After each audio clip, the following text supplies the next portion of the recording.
कुंडेश्वर शिव मंदिर में कार्तिक पूर्णिमा पालित।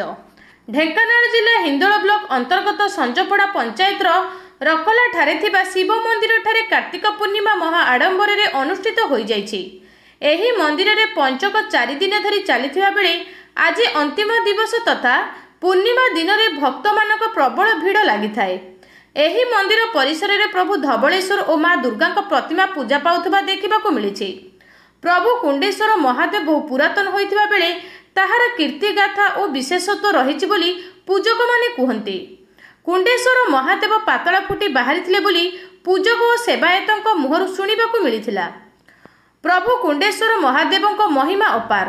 तांकु जे जेपरि भावे दुख जणांती ताहा प्रभु कुंडेश्वर शुणंती बोली प्रभुंक पाखरे मानसिक रखिथिबा भक्तंक मुहर शुणिबाकू मिलिथिला। एही कार्तिक पूर्णिमा दिन पंचायत तथा दूर दूरांतरु हजार हजार संख्यार भक्त माने आसी प्रभु कुंडेश्वर को दर्शन करी कृपा लाभ करिथांती।